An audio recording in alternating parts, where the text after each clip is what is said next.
It really does something for the soul, being in nature every day.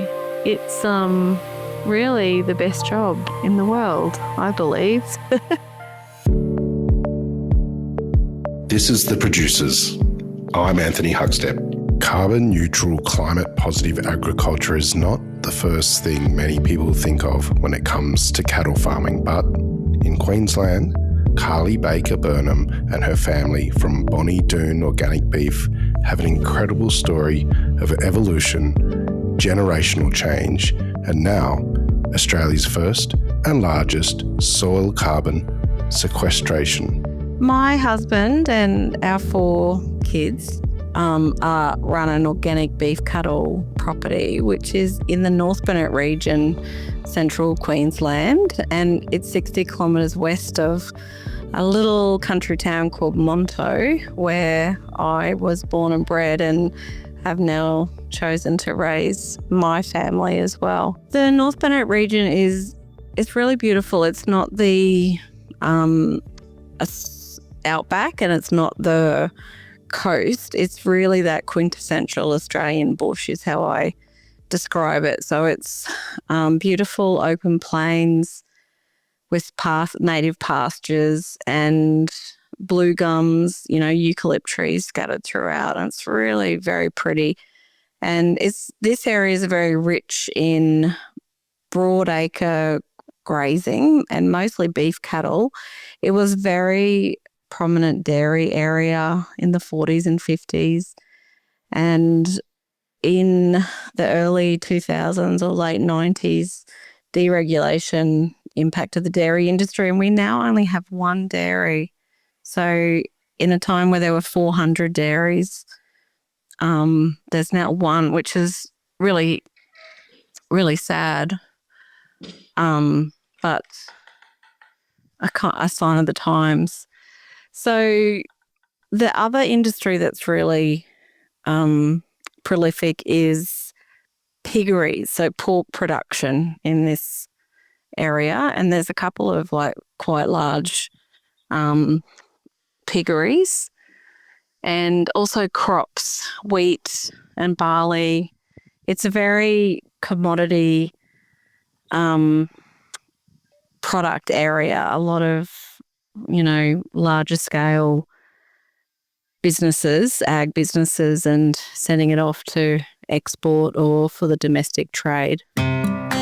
Carly is a 4th generation farmer, and although her family has a long history in cattle farming, her approach is vastly different to previous generations. Well, we were traditionally a beef operation that exported or sold our beef into the domestic trade, and we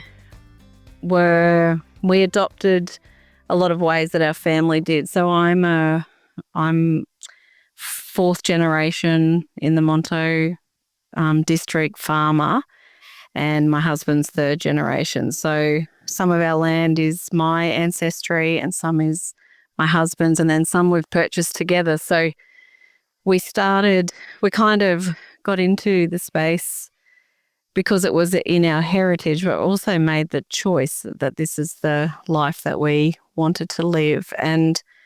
But over time we've adapted, and we've really considered what the planet needs and what humans need in terms of health and well-being. And so we transitioned 15 years ago and became organic certified. So we stopped using all chemicals on our land and with our cattle, and had to innovate and come up with different ways of dealing with parasites and so forth with our cattle. And so it's been quite an interesting journey. We've still embraced the heritage and the history because that's really important to us. And our roots are very deep in what we do and in this piece of earth. But we've created a bit more of a contemporary farm, I suppose. And in 2013, we started to sell directly to families, mums and dads with kids just like us, because we didn't really know where our beef was ending up, who was eating it, and what experience they were having. And so we sell about 500 head of cattle every year to either, a large-scale meatworks or direct to consumers. So we have a 20,000 acre property, and so it was important to us to transition to actually finding these people who were eating our meat or wanted to eat our beef and create that connection for us to the consumer, but also the consumer to the environment and to nature. And that has been the most rewarding aspect of our business in the 30 years that we've been doing this. A shift in farming practices to be organic has not been without its challenges. Yeah, so we really had to make slow, incremental change. We couldn't do it too drastically, and we were heavily geared to, like in winter, our pastures become quite lignified and they're lacking protein. So the cattle aren't on a really high plan of nutrition, which provides, tender and beautiful beef. So we had to work out how we can not use urea, for example, to help the cattle digest it. So we did a lot of education, a lot of training, and we started a different way of grazing, sort of pulse grazing. It's called cell grazing. And we increased our paddocks from 30 to, we're now up to almost 150 in 15 years, so that we can rotate larger mobs through the paddock so that they're eating the freshest grass all of the time. And also the rotation means that they're leaving behind the eggs of lice and worms and ticks. And so it stops the life cycle of those parasites. And we're also, being organic certified, we can only purchase highly regulated and certified products, like to feed to our cows. So we found some sulfur and mineral licks that actually work on the holistic health of the animal, and which is a longer term sort of strategy. Where we used to be just wait for rain, green grass, the cattle were great, feed them some urea when it got dry. It was just a very reactive system, and now it's really working on the foundation, the whole biodiversity, the more ecological processes of the property, and then the cattle just kind of fit in amongst it. And the challenge was our mindset, being able to change in a region that's, probably quite conservative and conventional. People have been, my ancestors have been grazing here since 1926. So there's a lot of, stuck cultural ways in agriculture in our area, but probably in Australia wide, really. So we had to get educated, change our mindset, but then also have the confidence and the inner resolve to know that we're doing this. It's more aligned with our values. We're doing this because we love it. We want to provide, nutritious beef to people in central Queensland nearby us. And we had, a lot of people looking over the fence and wondering and curious and judgmental and the whole spectrum. But it was really interesting also doing the direct selling. It's quite this is a common thing in northern New South Wales and even in the Sunshine Coast hinterland area, but in the North Burnett, it hadn't been done before. And even being organic certified, it would be 100 kilometres until the next organic certified farm. And so we're kind of the minority, but to do the direct selling, of course, we have a local butcher who's incredible, 2 butchers actually that have slaughter facilities. So they are able to slaughter and process our animals, which we're very lucky.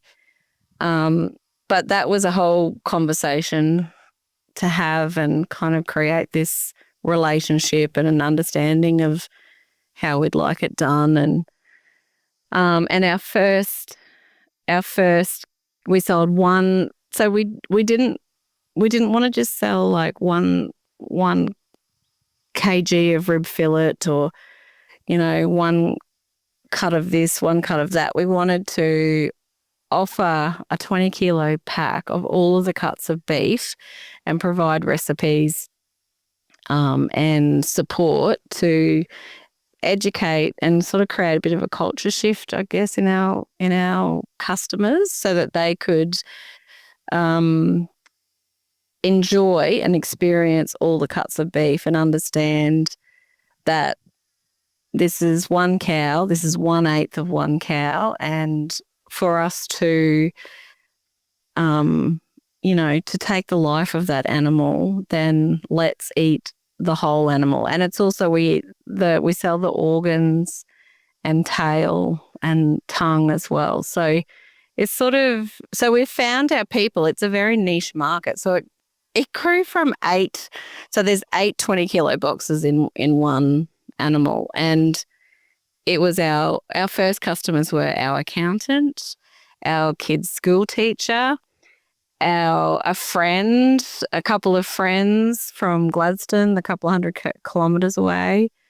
So it started, and us, of course, us and family, and it started just like that. And it was, we didn't really know if it was going to work, but the feedback that we got from the taste and the quality of our beef was really interesting and rewarding. And we've now grown to hundreds and hundreds of customers around central Queensland. We deliver in a 300 kilometre radius of our property. We don't want to take on the world. We just want to provide, our region with beef. And since then, there's been several other farmers doing the same thing, which is excellent. The impact of change on the farm has been exponential. Well, it's had an incredible impact. It's much healthier. The soil is more rich. We've got 100% ground cover at all times. Even in the driest of times, we have to make that hard decision to sell our cattle, and so that our land comes first, and we always want to care for the land. And sometimes it means taking a hit economically in the short term, but in the long term it pays off. And our pastures are more evenly grazed. There's more diversity in the grass, the native species, and we don't have any weed issues. And if we do, it's just telling us that something is needed in that patch, or, often a weed will be drawing up calcium or potassium or, minerals that the earth needs. So we've become more observant, and so much more bird life. We pull up in the paddock in our little buggy or on horseback mustering and just have a quiet moment, and the bird life is incredible. And so that's a real indicator of the health of the landscape. And I have this hypothesis that the condition of a farmer's land is directly related to the condition of the farmer's soul. And a more healthy landscape also means happier and healthy humans, and the animals too, of course. So it's actually contributed to the well-being of our family as well, and our staff, that we have a lovely small team that work with us. And it's a much more positive, abundant vibe, I suppose. Not only is there an impact on the soil, but the cattle have thrived in their new environment too. When a cow has access to high protein and really good quality pasture, its whole health is optimal, but also its meat quality is at the most sort of tender that it can be. And so we're always aiming for our cattle, especially the cattle that are going to the meatworks or to the butcher, to be on that rising plane of nutrition. And they've got to be well hydrated, and we select them for the perfect fat cover, and we have different size cattle, different weight cattle that we sell to for different reasons and to different markets. But we think, from the feedback from our customers, and we eat our beef too, of course, that this really sort of light touch and tender way of producing our cattle really produces tasty, good quality beef. We have so many people giving us feedback, especially people that live in the cities that might buy their beef normally from a big chain. They'll say, this is meat that tastes like real meat, like when I was a kid at my grandma's farm. And so this grazing system and attending to the ecological processes and deepening our observation and what the cattle, want to eat really seems to provide a very nourishing piece of steak and very delicious. At Bonnie Doone, they have crossbred cattle that suits Northern Australia and makes excellent eating quality beef too. We have a Brangus-based breed that we cross Senapol genetics with them, and about 30 years ago, we started to really focus on our cattle more than focusing on our soils and our pasture. And we wanted a highly fertile animal that was adapted to our subtropical environment. And the Brangus, it's a cross between the Brahman and the Angus. So the Brahman is a very well adapted to Northern Australia. It's a pretty tough, hardy breed, and the Angus, a more southern animal which is highly fertile and excellent eating quality. So, and that was also we carried that on from Grant's family, who were established the Brangus breed in Australia. And then we crossed some Senapol and Belmont Red and African breeds which are also very fertile. We wanted very productive animals, and we would, if a cow didn't come in with the calf, then she wouldn't be bred again. So we had always really focused on this very efficient herd. And then, of course, all of those breeds, we kind of, stabilize those breeds now. And it's a moderate framed animal that is adapted to our conditions, that is very good eating quality, and they thrive and they survive when it gets a bit harsh, the conditions, because it does in Queensland, and it will more so as we experience the impacts of climate change. So we've got to have a tough animal, but also a good eating animal. So that's been our strategy with our cattle. For the cows, it is somewhat of a paradise at Bonnie Doone. The day in the life of a cow at Bonnie Doone. Our property is called Bonnie Doone. We get a lot of the castle comments, and we have met Michael Caton. We'd like him to come here one day. So the cows, they have a really happy life. They have beautiful fresh air, sunshine, hopefully some rainy days too, and they are grazing in the open paddocks, having access to beautiful, clean, fresh water and pasture. And they are strategically moved. So they love their herding animals. So they love friends. They need to be in mobs. They're very social. So, yeah, they're quite happy and calm, and they're strategically moved when, according to quite a sort of scientific way that my husband calculates it, and using some tools and apps as well.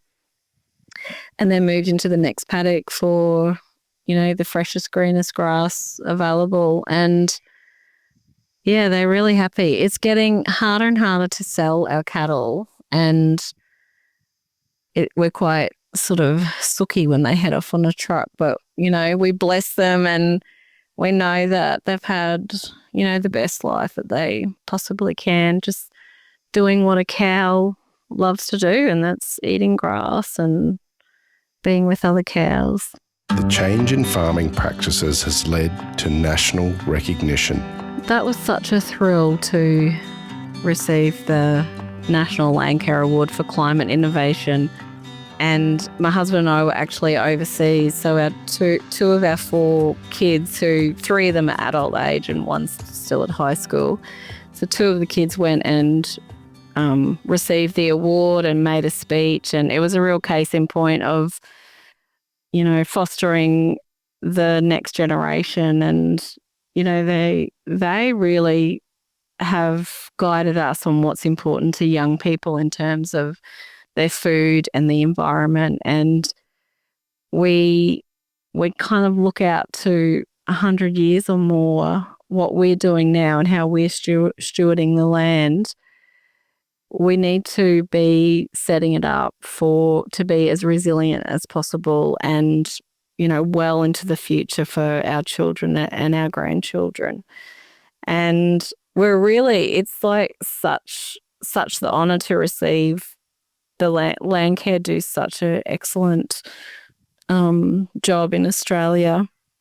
And I love how agriculture and the environment is coming together and being integrated. And it's not, it's not so much now like, the greenies over there doing tree planting and the farmers are there doing the farming. We are, farmers are so intrinsically connected to the land to produce food, to produce our income, and to create a life for our families, that there's a rising knowing that what we give to the environment, it will give back to us tenfold. So the award acknowledged a soil carbon project that we undertook in 2016, and in 2021 our soils were measured for a second time. So they were baselined in 2021,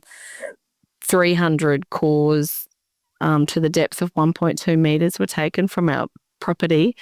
And in 2021, measured again, and we'd sequestered over 100,000 tonnes of carbon dioxide equivalent. So what that actually means, it's a very, it might feel a little abstract, and it's a very new, it was the first in the world using this methodology. And Australia really has the gold star standard in soil carbon projects. And so it's regulated with the Clean Energy Regulator, the Australian government. But what it actually means is, through our grazing process of moving our cattle and resting our pastures, and through photosynthesis and the root pruning and all those scientific processes that happen, carbon dioxide was taken out of the atmosphere and stored deep into our soils. So it's, through very scientific rigour, it's proven that cattle can be a solution to climate change, reducing the CO2 in the atmosphere and locking it in the soils. And this is pretty exciting. And it's very exciting for Australian soils, of what's potential, what's possible. There were 5 primary producers that were in this pilot, sort of world first program.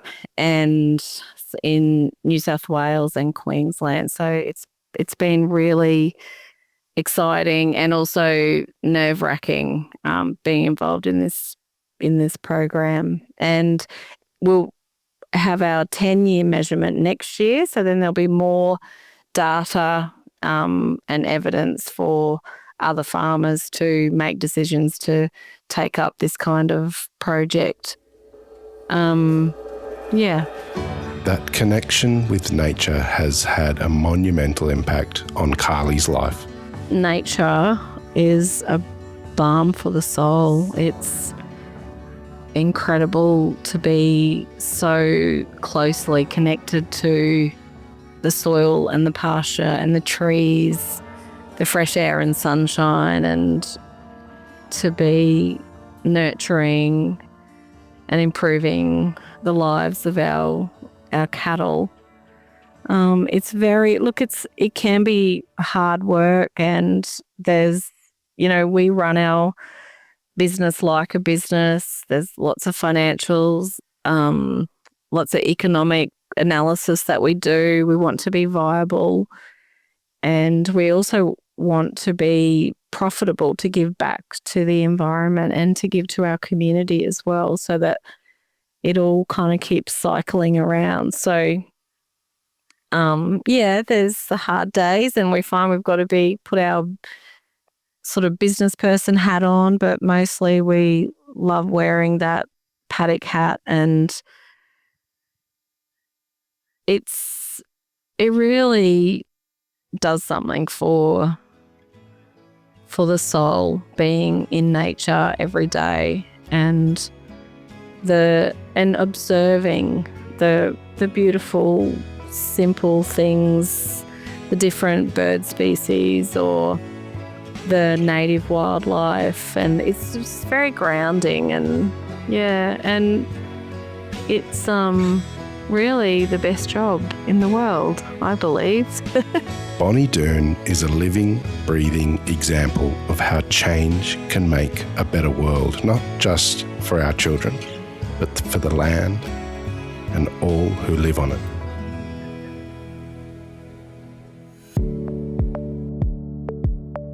This is The Producers, a Deep in the Weeds production. I'm Anthony Huckstep. Stay tuned as we share the stories of producers, farmers, makers, and growers, the true lifeblood of the food industry. Follow us on Instagram at Producers Podcast, or email us at producerspodcast@deepintheweeds.com.au.